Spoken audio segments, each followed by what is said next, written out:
Good afternoon. Today I'm going to say something about some recent cases in relation to a claim for quantum Meruit in the context of advising a business plan or business advice to a large operation or an enterprise.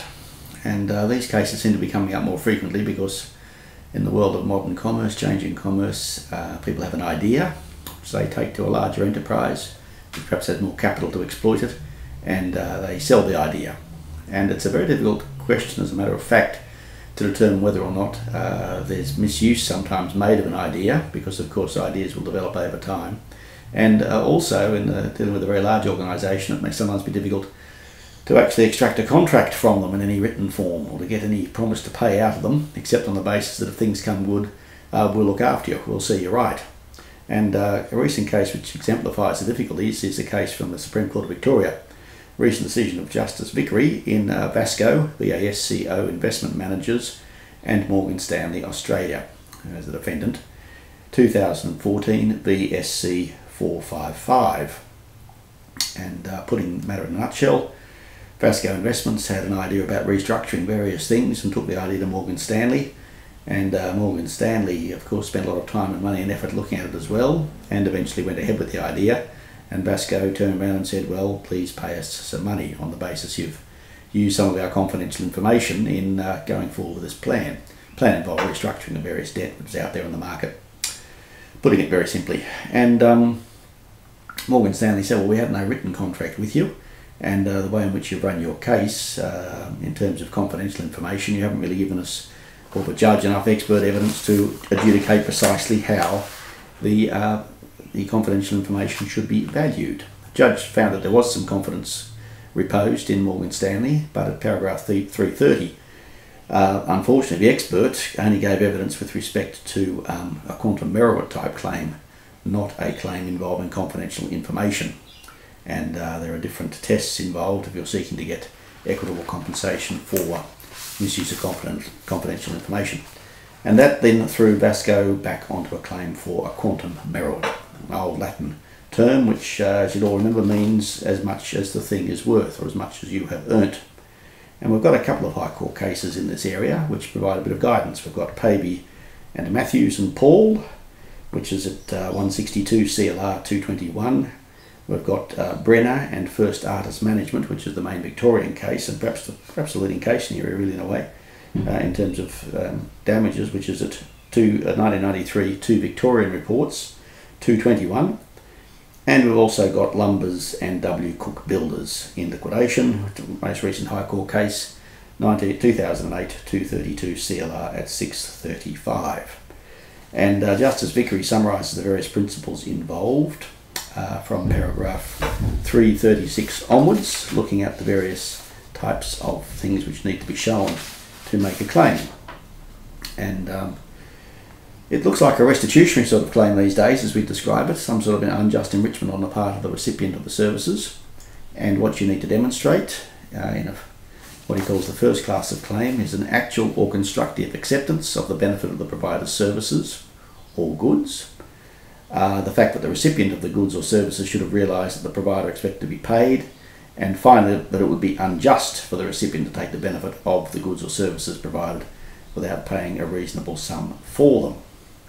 And that's the first class, which is really enrichment, strictly speaking. Second class is, as he says, an umbrella of claims where you've got work and labour done or money paid at the request of another, and there's an obligation to pay. And there might also be a third class, he says, paragraph 342, a class of cases where goods or services are provided under an existing enforceable contract, but such sum is not quantified. And in this case, His Honour finds that the claim falls into the first class of quantum Meruit claims, although because of the work which was done at the request of Morgan Stanley by Vasco, the claim may equally fall under the second class. So we've got work which is done, they know Vasco is working on it, Morgan Stanley are going to take the benefit of it, and as His Honour points out, paragraph 344, under the first and second class there's no requirement that a benefit for the purpose of restitution must be an economic benefit, nor is it a requirement that the provider of the services should show any benefit has arisen as a direct consequence of a particular service. In a claim based on restitution for services provided, the question must be considered from the perspective of the recipient, and it's the service themselves which fall to be considered, not the end product of those services. So, got a situation here where there was no doubt that services had been provided, and question then of course as to whether or not there can be any claim advanced. And John says, yes, there can be a claim advanced. And he looks at various cases, Pavey and Matthews, I suppose. Sir William Dean's famous judgment in that case is a good case to look at as well. And also he then turns to look at the question of assessing the restitutionary sum on the quantum merit. And he does so at paragraphs 359 and following. And makes a few broad points about assessing how much is to be paid. In this case, there had been some expert evidence given in relation to the confidential information claim, in inverted commas, that there should be a payment made in relation to the amount of work which had been done, I suppose, etc. But the question, of course, here is what is the fair and reasonable compensation for the benefit of the services performed. And looks in detail at those principles at paragraph 359, and he says this very interesting summary. First of all, the inquiry is not primarily directed to the cost of the plaintiff for performing the work, since the law is not compensating the party for the loss suffered, but the actual cost should not be ignored. Alright, so the mere fact that it's cost a certain amount isn't the be-all and end-all. Secondly, any price or commission agreed between the parties may be received as evidence of the value of the services, even where the services have not been totally performed, but the amount agreed is not determinative of the matter. And in many cases, an easy way to proceed is to look at the hourly rate to be paid for performing a particular service. And the court may have regard to the rate of remuneration, which is commonly accepted in the industry, taking into account the standing of the person performing the services, difficulty of the task, imagination and creativity, which may be difficult to discern in the end product. And looking at all those tests, his honour's looking at the decision of Justice Byrne, leading decision in Brenner and First Artists Management Proprietary Limited. If it's not possible to look at the particular number of hours involved or to itemise the precise services, then you're entitled to make a global assessment or to reduce or increase the remuneration, which can be proved with some certainty in order to reflect the fair and reasonable value. And if it's customary to be paid on a commission basis in the industry, then it might be reasonable to look at the particular commission to be applied and to be paid. Alright, so of course in this sort of area, where all you've got is an idea, as it were, you've got some concept in a creative way in a financing area, it's likely that you're not going to have any particular fixed sum in mind. You're likely to be looking at either some sort of commission amount, which is to be paid, or perhaps some multiple of an hourly rate, which is to be paid, also giving an additional amount for the creativity involved. And you recall I said that there'd been no evidence given with no direct computation with respect to confidential information. In fact, in terms of the quantum Meruit claim, there had been evidence put on by an expert which gave a range of figures between a high and a low figure, based, it would appear, on a commission to be paid on the total amount of the debt or the transaction which was actually being acquired, which was something more than 1%, I think. Alright, so His Honour had that as a starting point, Justice Vickery had that as a starting point. And he then goes on, look at various questions in terms of whether or not there's any contract on foot. Of course, no contract here. And then you can look at the actual costs actually incurred and reasonably incurred to assessed. And you can also look, importantly, at a margin for profit and overhead. And Court of Appeal, Victorian Court in Sopov's case, Sopov and Kane, 2009-24 Victorian Reports 510, said that the existence of the entitlement to a profit margin is consistent with the restitutionary objective of measuring the value of any benefit conferred. The inclusion of a margin for profit and overhead means that the calculation approximates the replacement cost of the work and is an appropriate index of the value to ascertain what would have cost a principal to have the work done by somebody else. And so looking at it in this particular case, he looks at about 10 paragraphs from paragraph 350. He finds here that there was no binding contract, paragraph 365, for the provision of the services. And so the question was whether or not Morgan Stanley had an obligation, which was independent of the contract, to pay a fair and reasonable sum to Vasco for the service it provided. And he found in the facts that there was such an observation. And what was it? Well, he he said at paragraph 366, the gist of Vasco's claim, made under the first class of case, is that Morgan Stanley actually or constructively accepted the benefit of Vasco's services, when it should have realised that Vasco expected to be paid for them and where it would be unjust for it to do so without making restitution to Vasco. And on the facts, as often seems to be the case in these sort of situations, there had been back and forward between the two parties coming forward with the idea, Morgan Stanley of course developing the idea, spending a lot of its own time and money on it, but never actually reaching fruition in terms of a formal contract.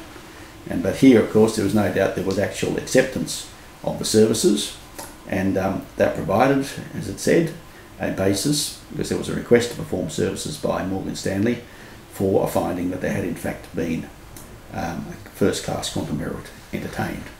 And on that fact, he said that in this case there was no doubt that Morgan Stanley accepted the benefit of the services which had been performed by Vasco. That of course left open the question of quantum. How much would they be paid? Well, he covers that, his honour covers that in paragraph 377 and following in the judgment.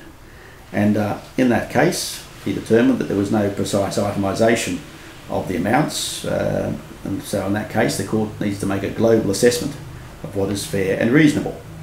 And he said, paragraph 379, that there was evidence that it was customary in the industry for the services to be recompensed on a success fee basis, which was calculated on the aggregate purchase price ultimately settled for the transaction. And in this event, the court may have regard to what is a reasonable success fee and apply it if appropriate. That can be adjusted looking at the question of when the particular arrangement was terminated. Now, in this case, there was evidence of various success fees which could be negotiated, and it would appear from the experts that there was formerly a sort of percentage success fee to be paid on the notional recapitalisation transaction. And that success fee, we won't go into the details, paragraph 386 varied from 0.5% of the aggregate purchase to 1% of the aggregate purchase. And in this case, his honour discounted from the very top of the range, because he said that in fact Morgan Stanley did not continue to use Vasco's services beyond a particular time, and therefore he concluded that there was a reasonable amount to be paid, which was at the lower end of the range. Alright, so an interesting case, and a case which I think points the way to probably a developing area of jurisprudence in commerce. We've got a lot of ideas out there in the marketplace, large amounts of capital floating around, lots of ideas I suppose. Melding the two together is always difficult, because at some stage the person with the idea wants to be paid, and often there'll be some sort of confidentiality arrangement entered into to try and keep an idea under control. But an idea of course is capable of infinite expansion, varies from time to time, will develop, and the large enterprise, in this case Goldman, will of course have its own experts looking at it, and that will mean that there's every likelihood the idea will change. Query then, how much is the person who thinks of the idea going to get? It's a bit like that scene, what's that famous film Fargo, I suppose, where the son-in-law comes to the rich father-in-law with the idea of developing a spot of land, and he wants to be included as a partner, and all he's going to get is a spotter's fee. Same sort of problem there. The land is worth zillions when redeveloped, but he hasn't got the capital to do it.